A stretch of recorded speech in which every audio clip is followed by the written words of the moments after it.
So it has been a bit of a rough day, but finally I am boarding the Carnival Splendor. It's quite a massive ship. I will go into more details at a later stage about the travel woes I had today, but I'm here. I've got to go for a quick safety briefing and then I can go to my cabin. More about that, tour of the ship, everything later. It is now 3:10. We sail at 4 p.m. I was supposed to be here at 1, but I'm here. So I am in room 6309. Let's take a look. As you walk in, you have cupboard space, hanging space, plenty of cupboard space for me on the right. On the left, as you walk in, you have the shower, the toilet, sink area. It's pretty much the same as the bathroom I had on the previous cruise. Coming out, this room is a lot bigger than what I had. In the previous cruise I went on, I did not have a sofa with a table. I've got a dresser here. You can sit and do work if need be, although I have no intention of that. It's quite funny. They asked on the medical question if I have any medical issues. I write diabetes, so they thought I inject myself. So they put a disposal thing for needles and all sorts of things. Water. I have a mini fridge and king size bed. Opposite the bed and the sofa is a TV. Not a huge TV, but I'm not planning on watching a lot of TV. Then I have a picture window and my own balcony, which it was locked from the top. And again, not a huge balcony, but I can go out and enjoy the view. Not too much of a view at the moment, but I'm sure it'll get better. That's where I boarded from. So today, whoops, let me go inside. So today, as I said, was a bit of a rough start. My plane from San Francisco to Seattle, half the people boarded, then they unboarded everyone because there was a mechanical problem. And they didn't know how long it would take. Eventually it took pretty much an hour. I got to Seattle, and with the Carnival cruises supplied, I booked transport through them from the airport to the port, and the bus didn't show up for some reason. I had to order another one. So I arrived here late. The lines here to check in were endless. First I had to get a COVID test, but that I knew I was going to have to do. The lines were endless, so it's been quite an exhausting day. So I think it's time to go for a drink. We'll do a proper cruise tour of the ship later. My bags haven't been brought to the room yet, but I know they'll arrive, so I'm not worried about that. Well, a little bit late. We are finally moving away from the dock. Say goodbye to Seattle for a week. The famous, I think it's called the Needle. Slowly we're moving our way back towards the sea. My suitcases arrived at my room. I unpacked them just in time to move away. I'm going to the deck where, whoops, wrong way. By the way, this ship is seriously confusing once you're inside. It's like a maze. I'm going to the club, or the area, pool area and bar, which is adults only. The other bars back around the pool, it's kind of a disco going on there, and the loud music is not my scene. I'm just excited about the views that are to come. I mean, this is pretty cool as well.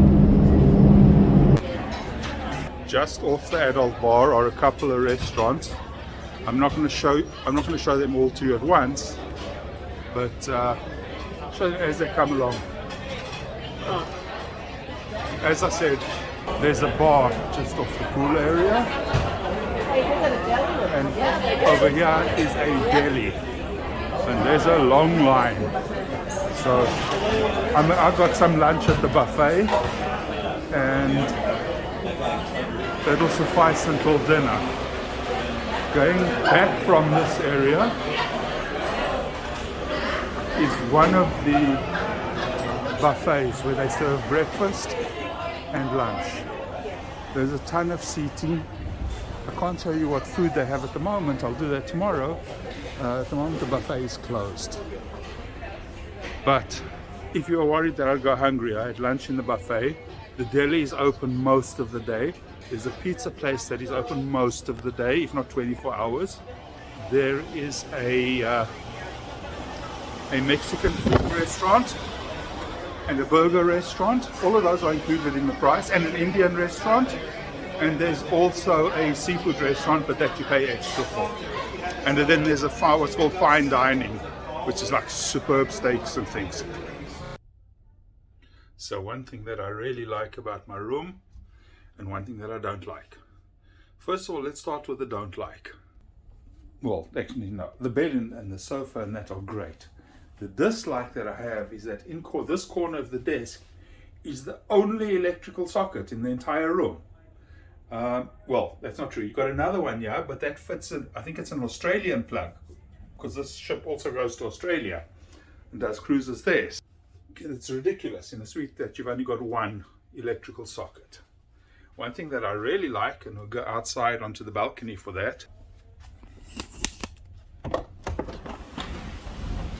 is that even though it's not two things I like about it. Even though it's not a big balcony, the chairs outside are very comfortable, and I don't have a wall, which some of the rooms do.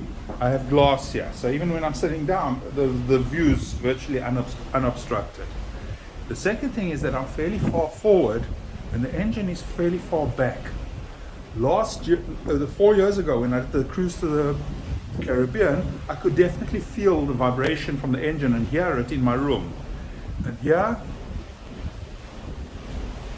almost all I hear is the sea, which is much stronger than the engine noise, which is negligible, and from inside I don't hear it at all. So this is great. So I'm on the 6th floor of the ship, and I've come down to the 4th floor, which is like the main promenade deck. I've come outside. I mean, I can all along there's a walkway and places to sit, but also you can hear over here on this side, and I'm further back in the ship now. It's a whole lot noisier than it was in my room. The actual reason I came out was I'm going to go into the lobby. This is the main lobby.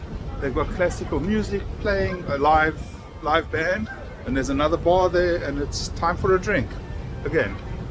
So obviously it's too loud for me to talk in there, but I'll go in and you'll get a taste of what.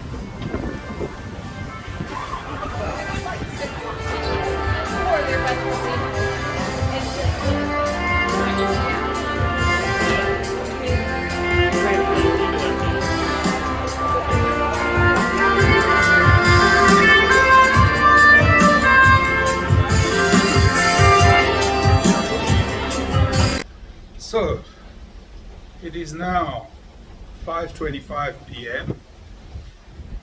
and as you saw, I've done a little bit of exploring here. I'm getting the hang of finding my way around this ship, and I've got a drink at the bar, which I brought back to my balcony. I'm sitting, relaxing, checking out the scenery.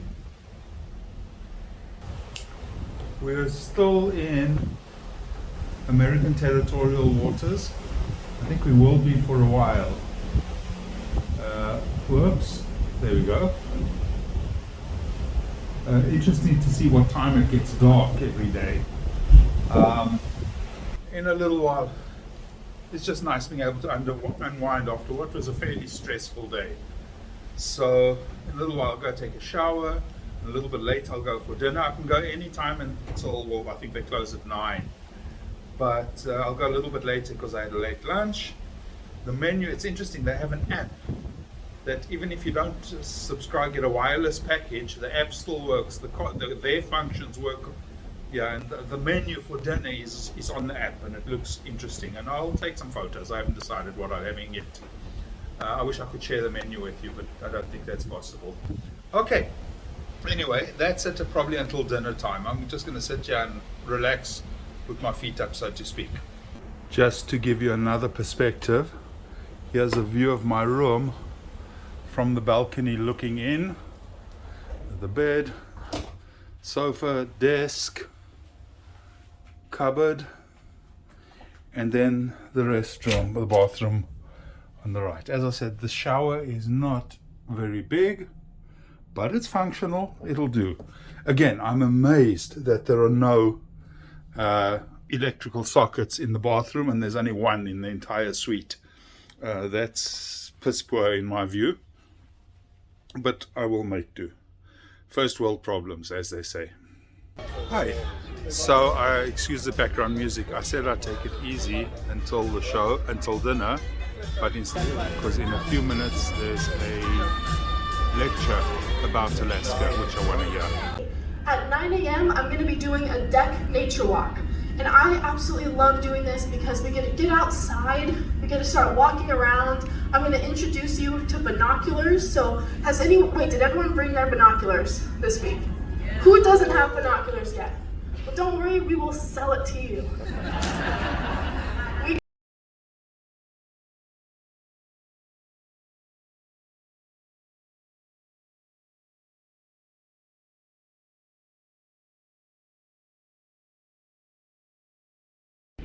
So that was an amazing lecture, about 50 minutes, going over what we're going to do this week and the wildlife and nature and all that. Boy, did it whet the appetite. And by the way, I am standing in the ship's theatre, which is very glitzy, as is most of the ship. But she's doing the biologist is doing some more talks tomorrow and later, and so I'm definitely going to do that. So I got back to my room and found this little chappie on my bed. It's been arranged, and also the tickets for my transfer back to the airport after the cruise and for the 3-day trips, excursions that I had booked. What's interesting though, okay, it is now 7 o'clock. It is still bright light outside. I think we're going to have about 23 hours of light every day, but it's chilly and it's time for a hoodie, which I'm going to put on now. I am here at dinner and I've ordered all the courses. No. And we're starting off with a wine, a red wine, and cranberry on whole grain bread with butter, just to start. So I ordered 2 starters. The one was the shrimp cocktail, which I had half of before I remembered that I need to film. And the other one is the calamari starter, which should be arriving soon. This is a very small portions. And thank you. And here's the calamari starter. Sorry, apologies to all people who keep kosher. So for my main course, I ordered the broiled strip loin steak done medium rare. It came with vegetables and a pepper sauce. So for dessert, I ordered a latte because I'm tired, but I don't want to go to bed yet because it's only 8:15, even though it's still quite bright outside, and a cheese plate. The portions here are small, but the food is endless, so I'm fine with that. So, how would I rate the first meal on the ship? I'd probably give it a score of 8 out of 10. The service was very good. The food arrived reasonably quickly, but not rushed. As far as the starters were concerned, the shrimp cocktail was excellent. The only downside of the meal, the criticism I have, is that the calamari was a little rubbery. I think it was overcooked. The steak was excellent, and afterwards the cheese and the coffee were very good. a good meal without going overboard in terms of quantity. And for me, personally, with the diabetes, fairly low carbs, which was good.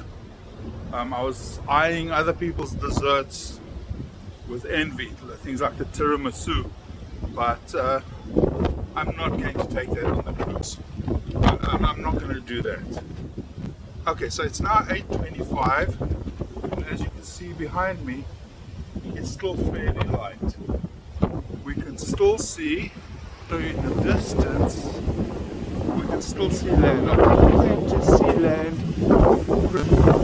It's very pretty here with the setting sun and the mountains in the background. I think we can have land visible pretty much the entire time through. So it's nice, not just empty sea to look at.